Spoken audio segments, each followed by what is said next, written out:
ETF index mutual funds నేర్చుకుని stock మార్కెట్లో రాణించాలనుకుంటున్నారా? వెంటనే ఈ నెంబర్కి కాల్ చేయండి. నమస్తే, welcome back to Suman TV. Present మనతో పాటు ఉన్నారు అనలిస్ట్ మందర కృష్ణారెడ్డి గారు. నమస్తే సార్. నమస్తే అమ్మా.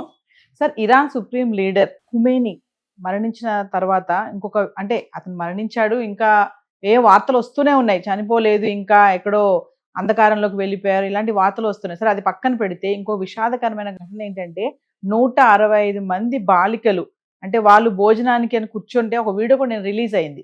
భోజనానికి అని కూర్చున్న ఆ టైంలో బాంబు పడ్డము, ఒకటేసారి 165 మంది అమ్మాయిలు చనిపోవడము చాలా బాధాకరమైన విషయం. సరే, వారని పక్కన పెడితే పిల్లలు చనిపోవడం, అపశుభం తెలియని పిల్లలు చనిపోవడము, మళ్ళీ తల్లిదండ్రుల ఘోష ఎంత బాధాకరమో. ఒకటేసారి వాళ్ళందరినీ కూడా ఖననం కూడా చేయడం జరిగింది. ఆ వీడియో కూడా చాలా ఫొటోస్ కూడా రిలీజ్ అయ్యాయి. మరి ఒకసారి దాని గురించి మాట్లాడుకుందాం. మానవతా విలువలు మంట గల్పబడుతున్నాయి అని చెప్పడానికి పెద్ద ఉదాహరణ ఏంటంటే 165 మంది బాలికలు ఒకేసారి మరణించారు. కనీసం ఆనవాళ్లు కూడా గుర్తుపెట్టడానికి వీలు లేకుండా, ఒకరి తల ఎక్కడ ఎగిరిపడిందో తెలియదు, ఒకరి చేతులు ఎక్కడ పడ్డాయో తెలియదు, ఒకరు ఎక్కడి దాకా చితికిపోయినారో తెలియదు.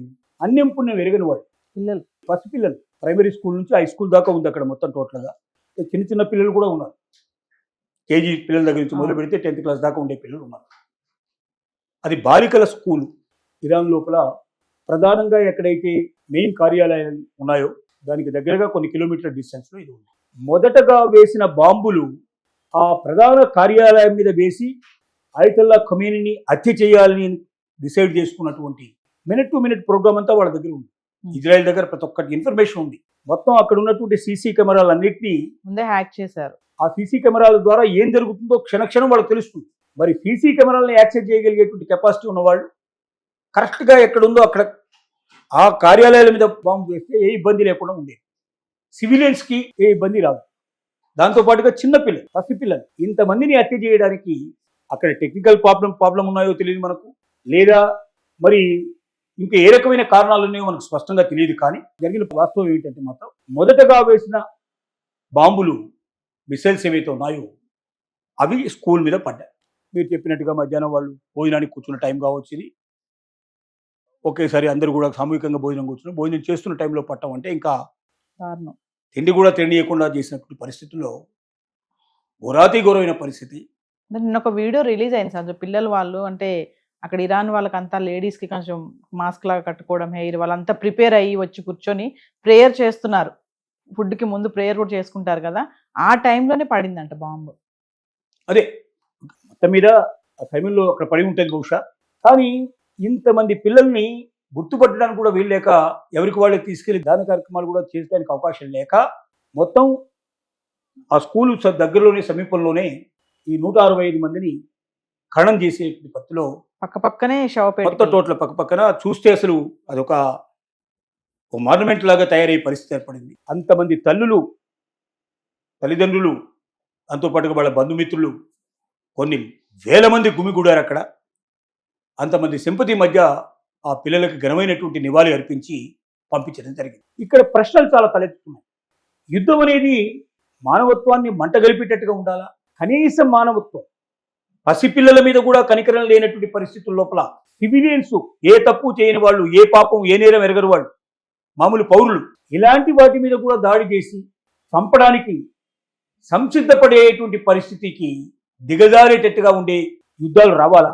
ఇలాంటి యుద్ధాల ద్వారా బావుకునేది ఏమిటి, ఏం పొందాలనుకుంటున్నారు అనేటువంటి ప్రశ్న మనం ఆలోచించినట్టయితే ఇది చాలా భయానకమైన విషయం.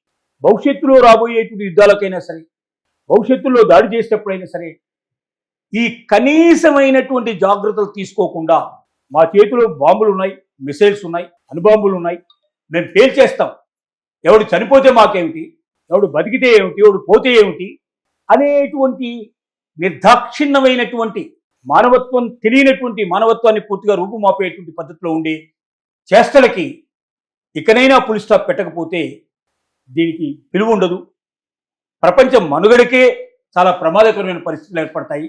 ఎందుకంటే కొన్ని ప్రాథమికమైన సూత్రాల మీద ప్రపంచం అంతా ఆధారపడి ఉండాలి. ఇవాళ కాదు, మొదట్లోనే మనం రామాయణం, మహాభారతం, భాగవతం లాంటివి తీస్తూ కూడా యుద్ధ సమయం లోపల పసిపిల్లల మీద, ఆడవాళ్ల మీద ఎలాంటి బాణాలు ప్రయోగించడానికి వీల్లేదు, వాళ్ళకు నష్టం చేయడానికి వీల్లేదు, గోవుల మీద బాణాలు వేయడానికి వీల్లేదు. ఇలాంటి కండిషన్స్ వేల సంవత్సరాల క్రితమే పురాణాలు. యుద్ధ రీతి లోపల పొందుపరచబడ్డాయి.